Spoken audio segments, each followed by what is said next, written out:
All right. So I'm Gary Dehart. Welcome everybody to Future Forward Security and Staffing Summit.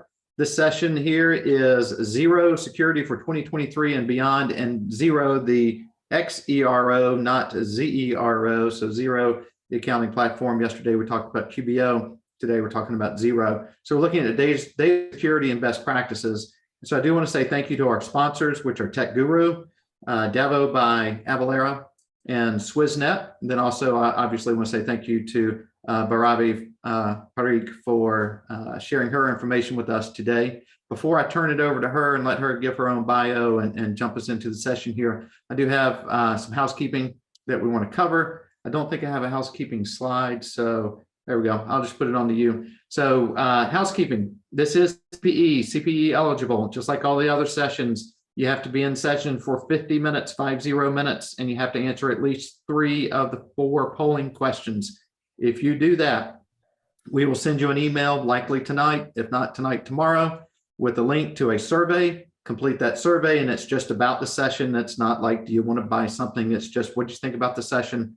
And complete that survey, and you'll receive your certificate if you met numbers 1, number 2, 50 minutes and 3 poll questions during the session. I will, once I turn this over to Baravi, I will post the link to our YouTube channel in the chat. That is where all of our recordings go. They end up on our YouTube channel, and that will be in the chat. It will also be in the email follow-up that you receive. I will also post the presentation in the chat that you can download, but that too will also be sent to you in a follow-up email. So I think that covers my main items. If I come up with anything else, we'll hit it on the back end. But certainly, again, Baravi, I certainly appreciate you being here and look forward to hearing what you have to say. And I'm going to go dark here and turn this. I'll be running the slides for you, but I will be here in the background. Well, thank you. Thank you so much, Gary, for a great introduction to the sessions. And thank you for still being here after, I don't know, 10 sessions related to security, probably. By now, you probably are thinking more of, ransomware and multi-factor authentication and stuff like that all the time, even while eating a meal. So good afternoon, everyone. Hope everyone has been enjoying insightful sessions, just like myself and Gary. My goal today is not just to discuss the best practices related to cybersecurity for Xero users, but just to discuss an overall SaaS-based secure model. My introduction. Thanks, Gary, for putting up the slide. I am Bhairavi Parikh. I'm a CPA. I have been working in the industry for more than 17 years with multiple roles. Starting my career with typical audit environment, have been taken roles in internal and external reporting before I joined analytics, which was about 8 years ago. Analytics Solution, it's an outsourced accounting firm. We provide our accounting, controller, CFO services to small businesses. But we also support bookkeeping firms and CPA firms, like a lot of you. From this scalability perspective, we provide them back office support to offer any service offerings that you offer to your clients and small businesses. A fair disclaimer here, I am not an IT expert. I am not a cybersecurity guru. What I'm here to talk about today is more from an accountant perspective. How vulnerable I feel when I talk about data breaches and cybercrime, and what I think are my best practices or the practices that as an organization we follow to cover ourselves or secure ourselves from what's out there from data breach perspective. Gary, if you don't mind moving my slide over to the next one, please. Thank you. So let's jump right in. What I feel about 2023. Now, we all know that as if last few years haven't been eventful enough and a lot has gone on. I do strongly believe that there is much more coming. the struggles and challenges we have been facing is just going to continue and probably make more intense.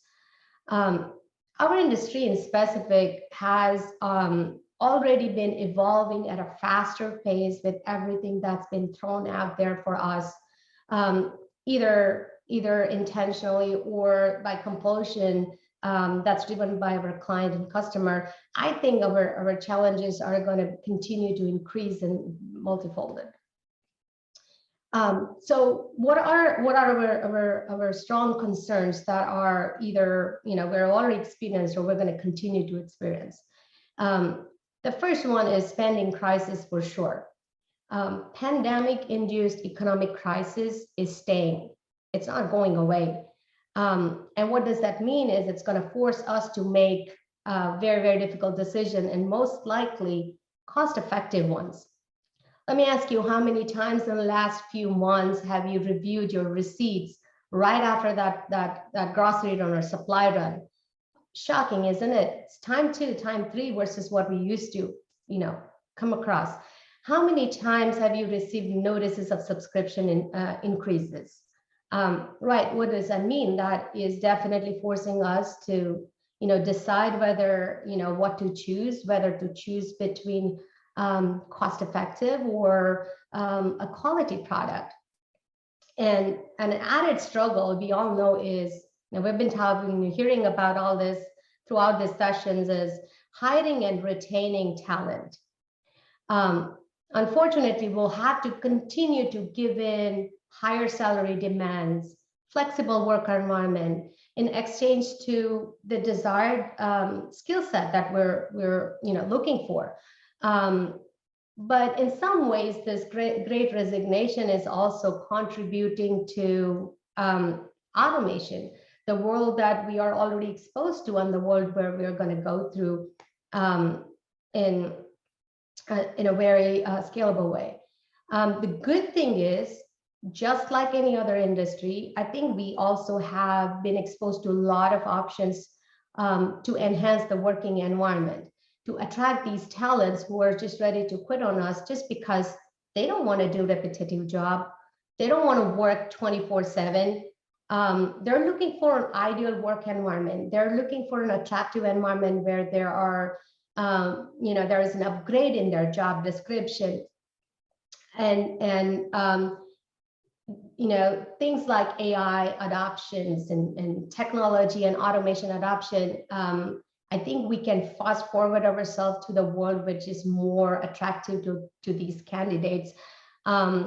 If that aspect can be, if the repetitive job, if the boring aspect of the job can be replaced by smart brains, it's a win-win for all of us.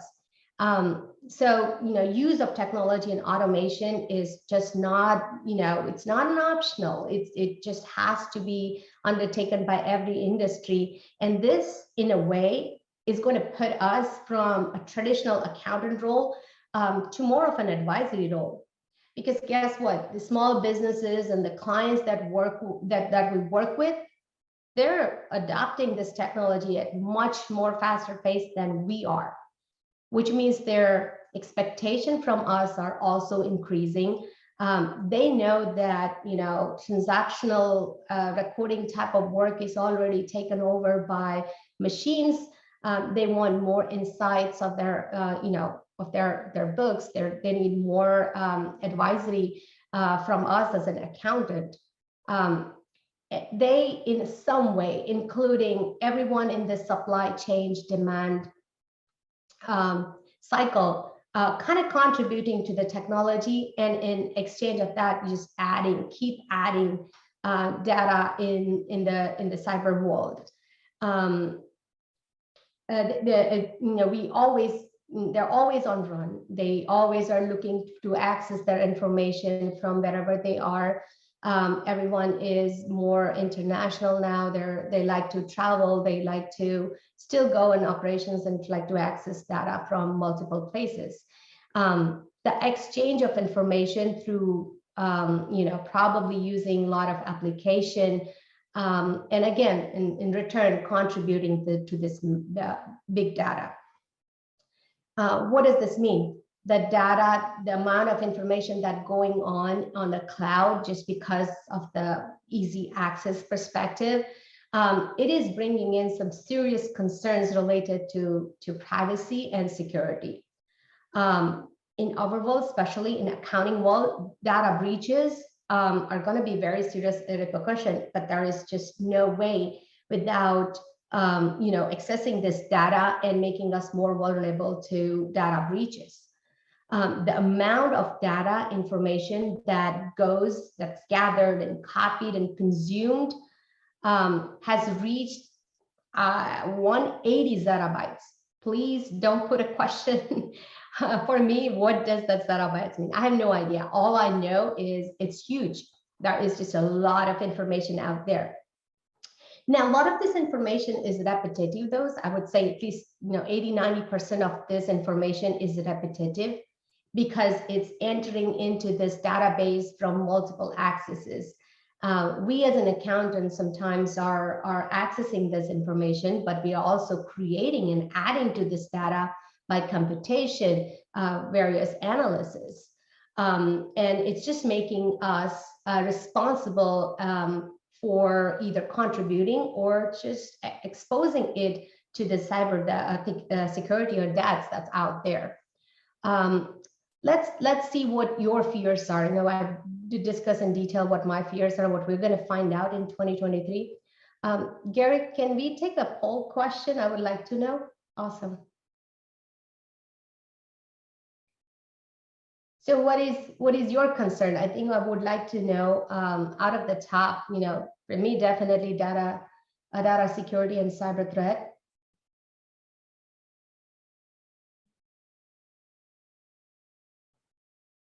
And just a reminder, if you want the CPE, you will need to participate in these. I think we only have 3 questions total, so you don't want to miss any. And we'll close this out about just about 5 more seconds. 2 and 1, and we're closing out. All yours. All right, and can we also move to the next slide, please?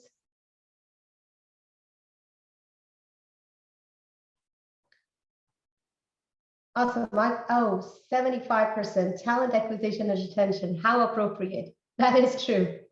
It is a great struggle. I think let's figure out and let's learn that what are the few top items that you want to keep in mind from the data security perspective while you're considering to hire talent.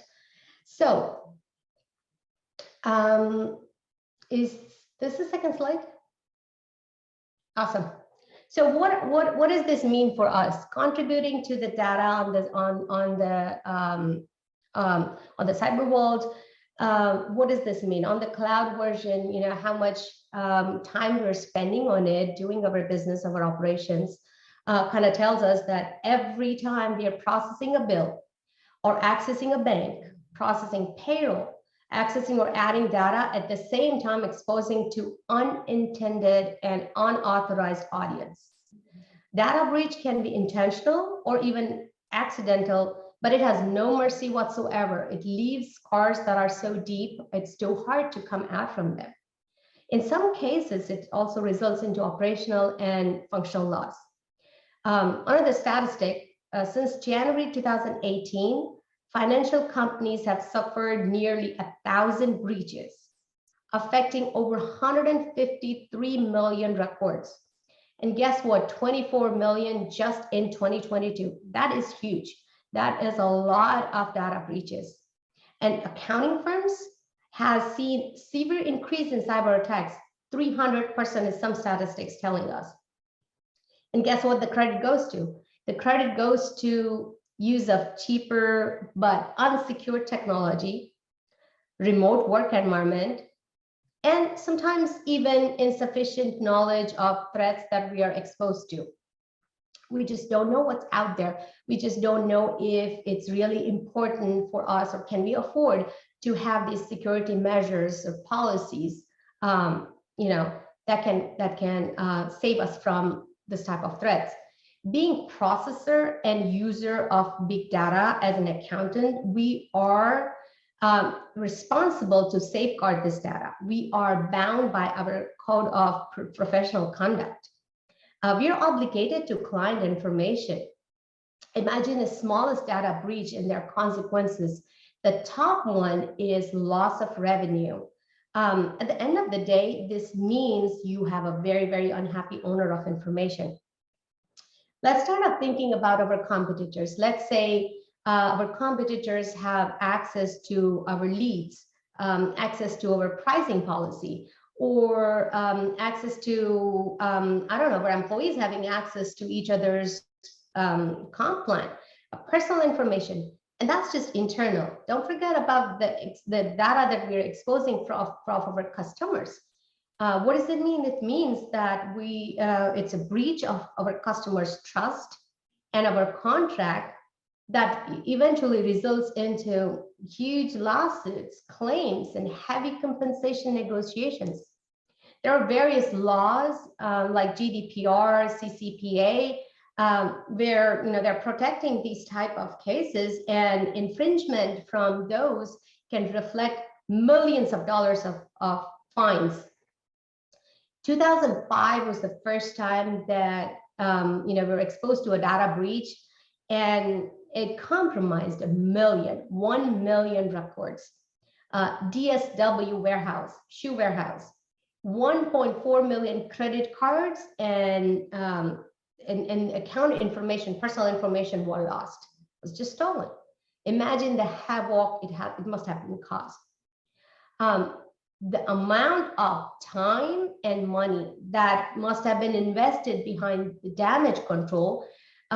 What does that mean? It means that equal amount of time and money is an opportunity that's lost that could have been used in some other places that we could have utilized making more money. Additional time and attention now needs to be invested to ensure that there's no recurrence of this type of situation. The biggest one is restoring the trust. The customers that are being affected by these data breaches, intentionally or unintentionally by us, you've broken their trust. It's just too hard to gain their trust back, and the reputational damage that we suffer is huge. A data breach sometimes can lead into a bankruptcy.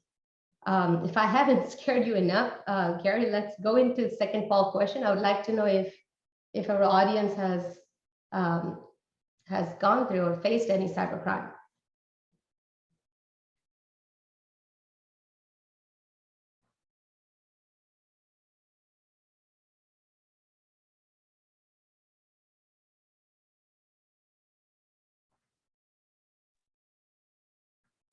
Okay, if you want to participate, or if you need the CPE, make sure you do participate. And we'll leave this open for just a few more seconds because we've gotten a pretty good high level of participation so far. So we're going to wrap this up in about 2 more seconds. So here we go.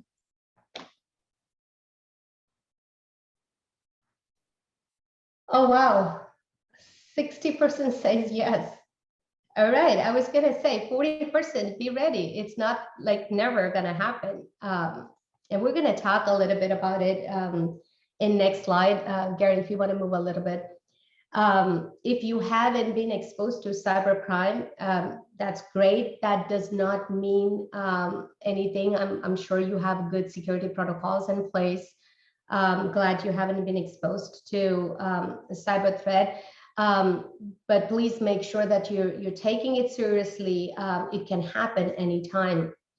Unfortunately, the amount of automation we've been exposed to based on cloud accessibility wise, there's more likely that you can experience something in future. So what do we do?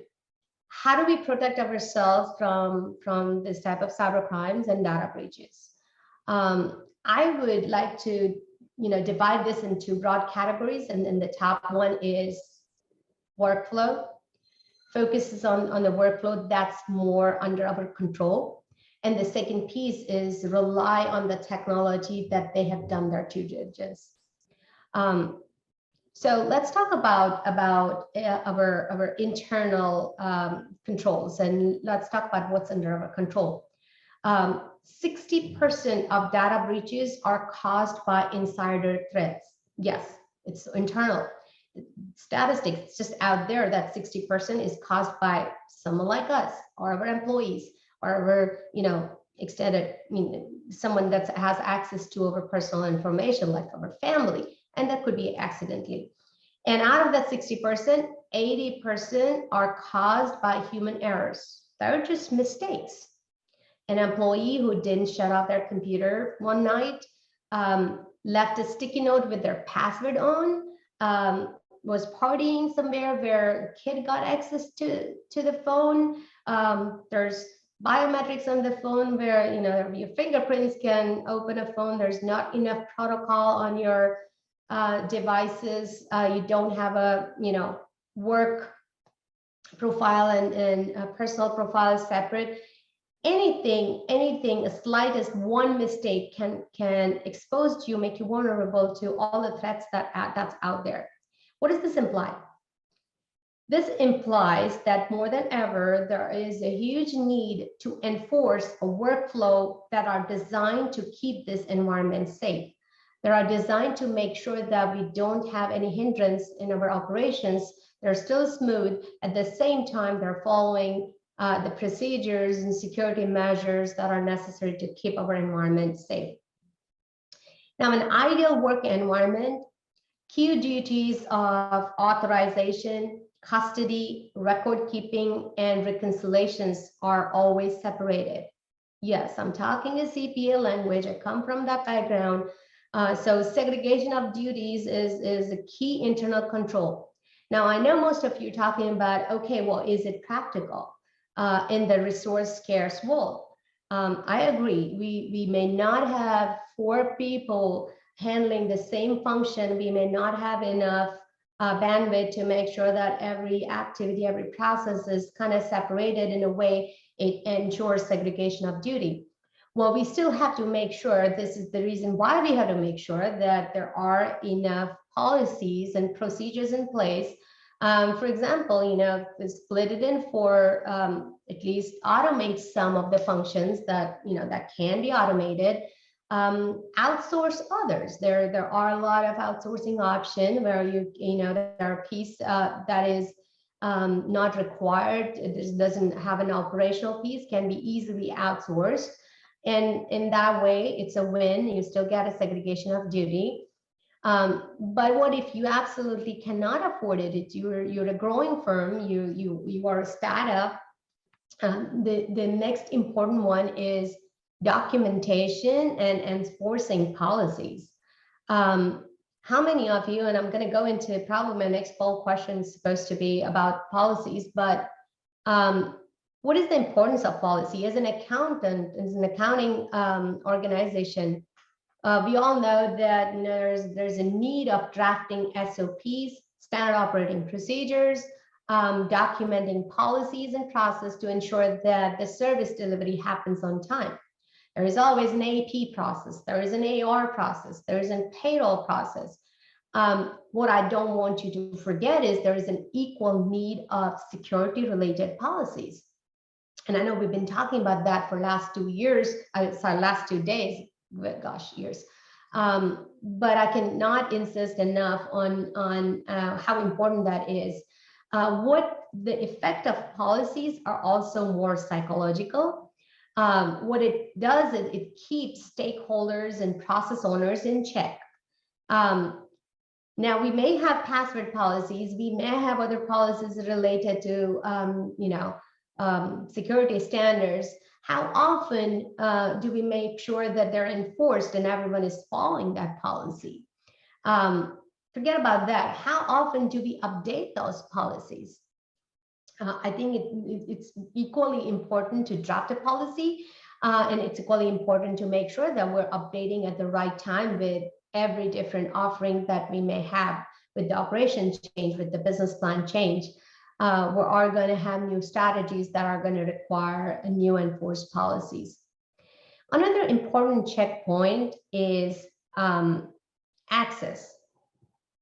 We want to make sure that right people have right access at the right time.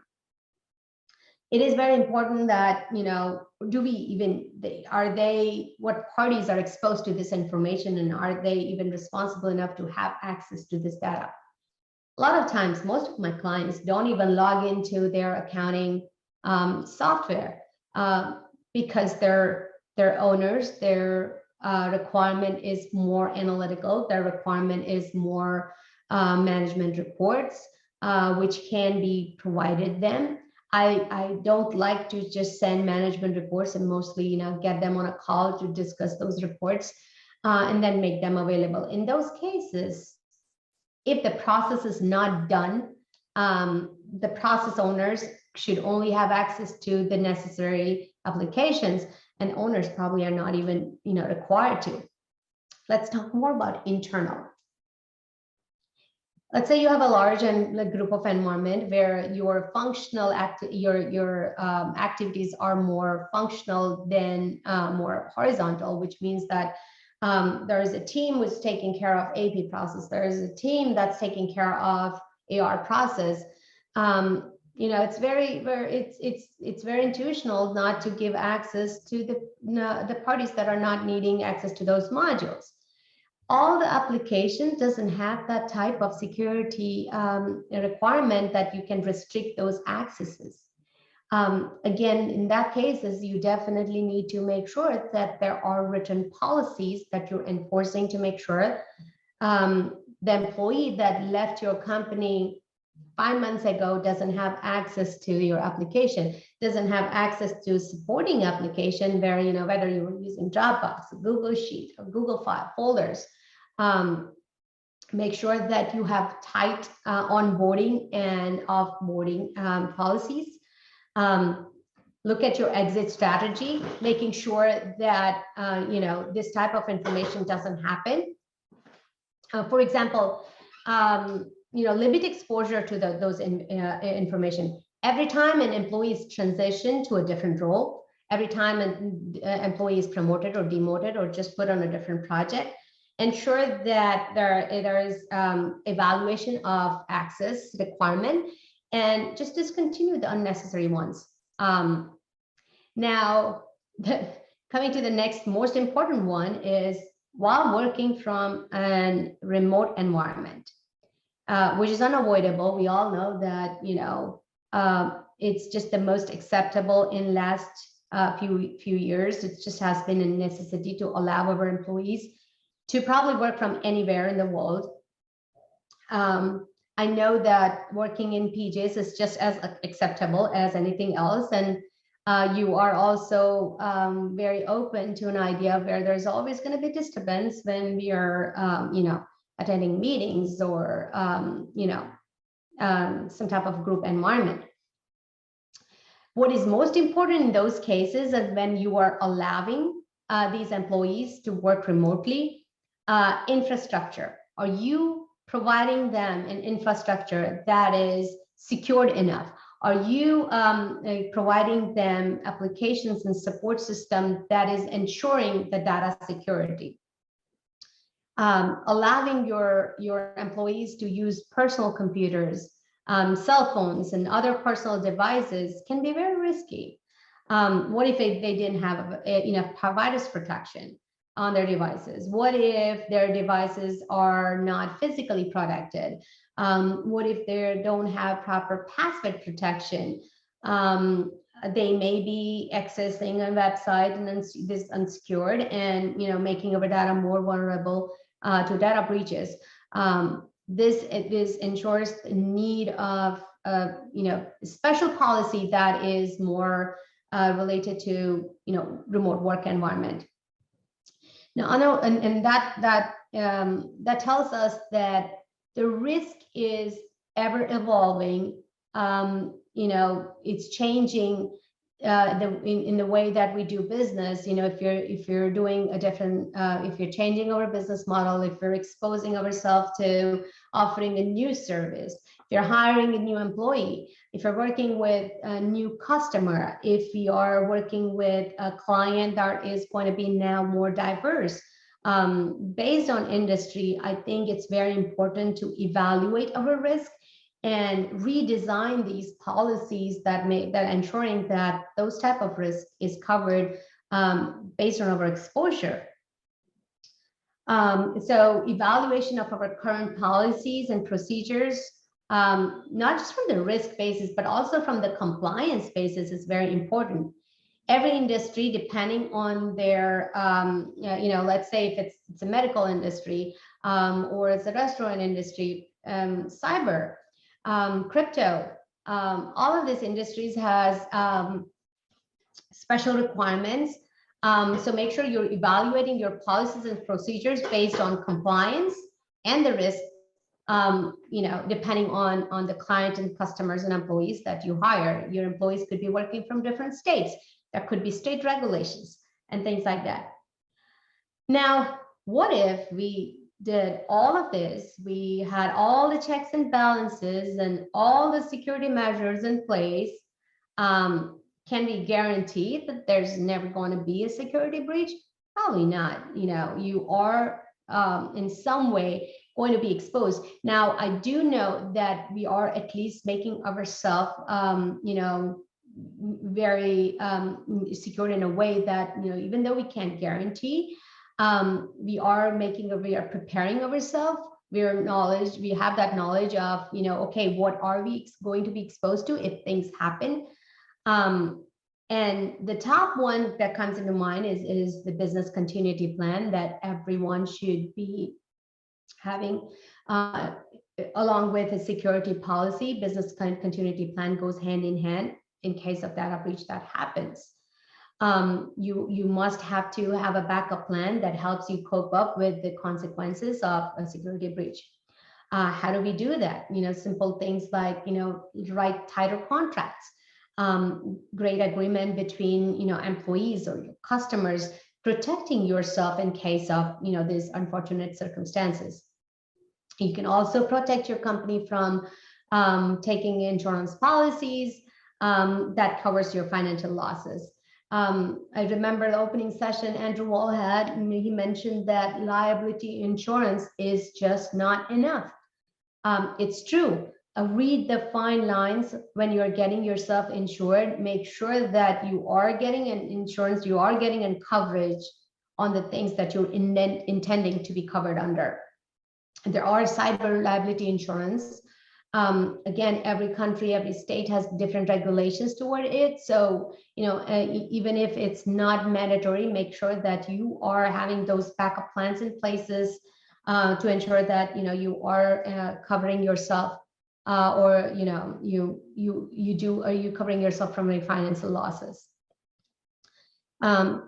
Exposure to softwares it's just goes without saying, and they often offer a lot of releases because they are doing their risk evaluation, they are doing their risk assessment, and time to time offering updates to ensure that, okay, they're covering from their side. It is our role, a lot of application does an auto update or prompts you as soon as you log in, it prompts you to hit a button and it updates the version. And others just, roll out an update, which you have to manually make sure that you do it. Things like that, and small things like that, make sure that you're not forgetting, and it's part of your security policy or workflow to make sure that you are updating your softwares that you're using. Don't forget every application that you're using. It's not only about your operational system, but it's also about everything that it's integrated with. There are some of the applications that are more support applications that you're using, and make sure that they are also evaluated from the update perspective. If enough consideration is put in place while choosing this technology and deciding this technology, I feel like at least some of the pressure can be passed on, some of the pressure of data protection can be passed on or shared with this technology. Please make sure none of the application, none of the vendors that are out there are going to take 100% responsibility if you are a user, they're not going to guarantee that you're not going to be responsible for breaches. It is a very shared responsibility. So even though you've done your due diligence on either side, I think both workflow and great technology, it's very important to share that responsibility between those two. Good time to go on our next poll question, Gary, if you're still awake. That's a good question. Do you have business continuity plan?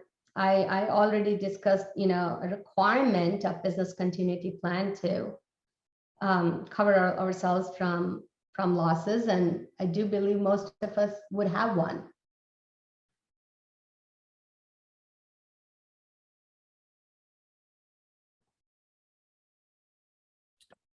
Okay, we'll close this out in about just a few more seconds. If you need the CPE, please do participate. We'll wrap it up and I'll share the results. And we'll close this out now. All right, that's a good ratio, 64%. Well, 36%, please. Right after this session, go ahead and evaluate your operating systems and, make sure that you have some type of backup. Not that I'm wishing you to be exposed to any data breaches, but it may happen. All right. So that takes us over to my next slide. Gary, I'm guessing that this slide deck will be available for everyone after this to go over. There are some good pointers. Yes, absolutely. And have I not put it? Oh, I didn't put it in the chat yet. I'll actually do that now. I totally forgot to do that. Thanks for the reminder. All good, all good. So we just talked about shared responsibility that our vendors hold when it comes to security of our data. So what do we consider? What do we consider when we're selecting an application that we work with? The top one is certification and compliance. Go look out for the application to make sure that what type of certification they hold, what are their compliance certifications, to make sure that the institutions that are certifying them have done their job, and it's giving them credibility and trustworthiness. Xero users must know that Xero is ISO certified and also SOC compliant. That does give us some peace of mind that the institutions have done their job and it's making it more trustworthy. However, there are different compliance requirements. It's not contended to just couple certification. There are different compliance requirements based on industry and the formation of the company. It's very much possible that not all applications may support these compliance standards. What happens in those cases, again, let's go back to where, workflow and enforcement. In those cases, if there's no workaround, if we are choosing to use that technology, I want to make sure that there are policies in places where it's covering those gaps that are not covered by technology. And for example, gap compliance, including Xero, a lot of applications are not 100% gap compliant. So what do? You develop a workflow, policies, you lock the period manually with the password so that no one is going to be able to go back and record any prior period entries. Do more manual journal entries and reversals, ensuring that you're still making it gap compliant, just not automatically through Xero application, but through these workflows. Now, Kelly Parks did mention a secret about how to bypass the closed period type of situation. And I'm not going to say this because I don't want anyone to use it. But again, it requires a need of making sure that you have tighter policies, how to use this application. Talk of the town, multi-factor authentication. It has been over and over brought up in last few sessions, and very, very important. It adds up a layer of security to ensure that it is actually you who's logging into and not an imposter. Most of the accounting application, I want to say most, there are still some that don't. Most of the accounting application has this feature. It prevents any unauthorized access to your account, even in case of password theft. There are authenticators like Google has, Microsoft has their own authenticators, but please note that Xero has its own authenticator app. It's called Xero Verify. What it does is it sends push notification when you log into Xero, just making it extra secure. Now it's up to you to make sure that that second authentication that's coming into your devices, those devices are secured. It's not accessible to anyone that is not supposed to. Data encryption techniques are the other one that to watch out from the applications that you use. It's a top priority when you're working in a very compliant environment, when you're exchanging personal data, whether it's through email, the files that you're sending through. It's important to create those encryptions to make sure that it's not getting into hands of unintended parties. Another great functionality, which I love from my audit world, is to look out before choosing an application, is a feature of audit log. Is the application capable enough to provide you a trail of things that could have happened to that transaction? In fact, it is often a regulatory requirement. And those records of audit trail helps us to identify any kind of inside or outside breaches. An ideal application allows track changes that is made to every information that's happening inside, every little change that's happened into an accounting or any other application. In Xero, you can use history and notes report for reviewing those audit trail. It's just a great feature to make sure that you're going back and reviewing, if things happen, if things broke, who was that person that broke it? But please watch out that there are some restrictions. There are some, there's some applications that are not very advanced when it comes to keeping these audit logs. For example, in Xero, if you delete a transaction, there's not going to be any trail left. There is no way to go back and look for that transaction. If you use the remove and redo option in Xero, it's gone. It's irreversible. The data is not going to be available for you after it's just completely gone. So when you're using this functionality, when you're trusting these applications for these functionality, do your due diligence. It may be enough, or you may need an extra set of, some type of workaround to ensure that, the functionality that you're intended to have is eventually getting implemented. Again, this emphasizes the requirement of internal controls and policies.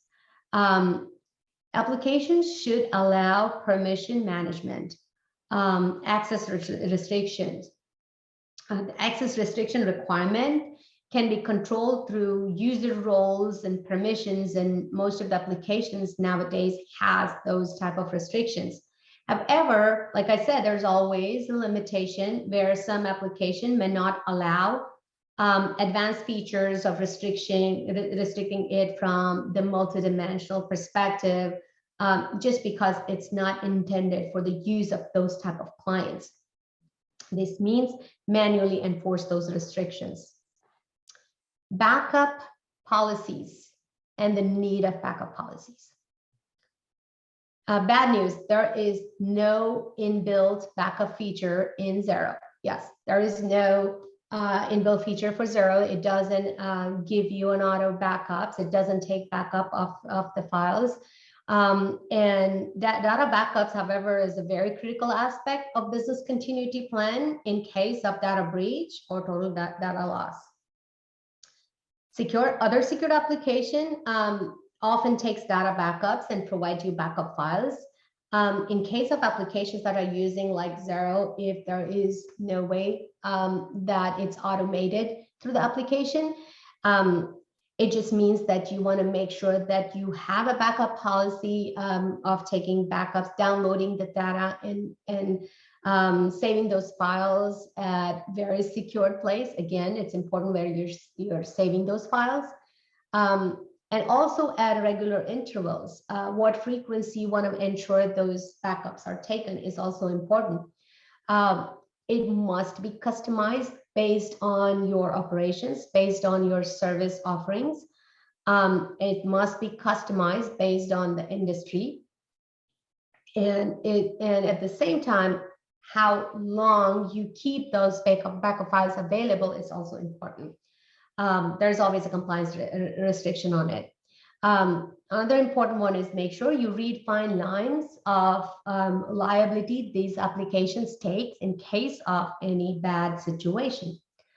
Xero expressly excludes liability for any loss of data, no matter how it's caused, which means the pressure is on us to ensure that we have enough backup copies, we have enough backup losses. In case of an unfortunate situation, we always have access to it. Again, another reason why we need that business continuity plan. Now, often we integrate this multiple applications. Requirements are same regardless of it's your main application or all the integrated applications. Even though an application, that provides an open API, a programming interface available, it puts you into more vulnerable situation where now you're allowing intervention between two secured applications, and we don't know if the connector is safe enough. Xero does provide API for more flexibility, which only means that you have to enforce that. Data storage. Another important one that has been discussed throughout these sessions, very important where your data is stored. It is very essential to know that some of the industry standards and compliance requires, just like health industry requires your data to always stay in US server. Make sure your data centers, your technology is using are secured. Go through their websites, go ask their question to their help, and to ensure that that is exactly what you intended when you're getting into contract with them. Xero use AWS, Amazon-based servers, and the servers are located in US. My personal feeling, I would have loved if they were in Europe, more secured, but I'll keep it to myself. I must insist that all SaaS product has an inbuilt secure feature to protect us from data breaches and cyber crimes, which means that there is always need of an extra set of security workflow procedures. One last thing that I don't want to forget to mention is we have been talking about these applications that we use, integrations that we use, but it's equally important to share our security policies with our support team. If you're using an outsourced provider providing you this type of services, you are equally exposing your customers' data to all the access that outsourced provider is going to have. I more than ever know this because we are an outsourced providers. We want to ensure the safety of the data from the user side, from our partner side, and from our customer side. So make sure that these providers that you're using are also having some strong security policies. The applications that are using are chosen after going through this due diligence and making sure that you're using a secure environment. If you're startups, if you can't afford to have all of this done by yourself, ensure that you have proper support, a security manager, go hire someone from a consulting perspective to ensure that all of the secure protocols are in place. There are also third-party applications available like Zero Trust Networking Access, Perimeter 81, that provides secure remote access to organization application data services. And how can we not forget SwissNet, our sponsors today? Use secured services from them to ensure that you are covered. And I know that we're almost close to ending this session. Too much of information, but I want to make sure that I insist on one thing, that even after taking all these measures, there is no guarantee that you're not going to be exposed to a security breach. So ensure you have a business continuity plan and you're doing your due diligence when you're setting up your policies.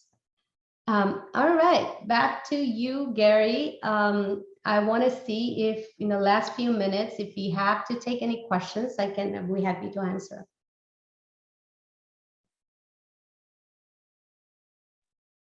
Okay, sorry about that. Are you still seeing my screen? Because I'm having some issues here. I am seeing the last slide, the SaaS-based secured model. Okay, great. Yep, that is showing then. All right, we do have one more. We did have one more poll question, and that was about using a password management application. So let's go ahead and throw that up there. Again, Awesome. if you're looking for CPE, you need to participate.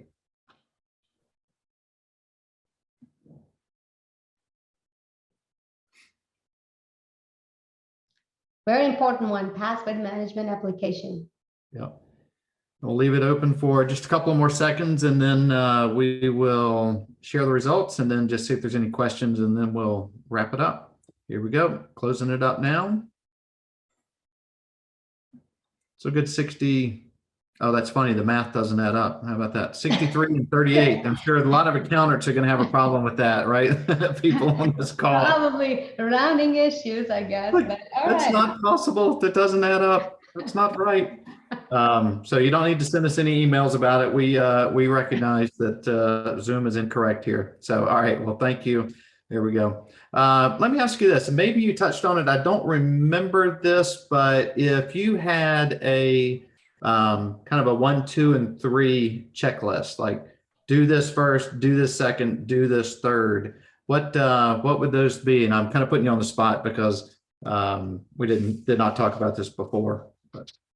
No, all good here. I think that I would insist on the top one is making sure that you are covering your grounds when it comes to your workflow. So the top one is sit down and assess your workflow and make sure that every single workflow has a policy. The second one is probably going to be technology and making sure that you have a support. Now, I don't expect a smaller organization. We are large and we are exposed to a whole IT department. I have a 911 set up for any type of security related questions that I have. I have a huge team supporting that. Not everyone has it. So I would say the second one is ensure that you have someone handy that you can consult when it comes to making those decisions related to choosing a technology. There's just no work around it. There's just so much of applications we're going to get exposed to. So that's the second one. And third one is backup. Take backup of everything you do. Make sure every application that you're using out there, whether they have it or not, you should have your own backup. I think those are the top 3 ones, just purely based out of my experience from the last few years. That's great. All right. Well, our timing was perfect here. And so I do want to say thank you again to Baravi for sharing your information with us. We certainly appreciate that. And I think those last 3 things are a great way to kind of wrap this up. And we do want to say thank you to our sponsors, Tech Guru, Davo by Avalara, and SwissNet. Without their efforts, without their support, these events don't happen. And SwissNet's been referenced many times over the past day and a half, and it's not because they're a sponsor. it's because of personal use with it of their solution. So again, thank you to Tech Guru, Davo Valera, and Swissnet. And thank you again, Baravi, for taking some time with us today. Thank you for everyone who joined us. And again, look for your email if you're looking for CPE. That will be coming to you tonight or possibly tomorrow. And just follow those steps. If you have any issues with that, just shoot me an email, gdhart@insightfulaccountant.com.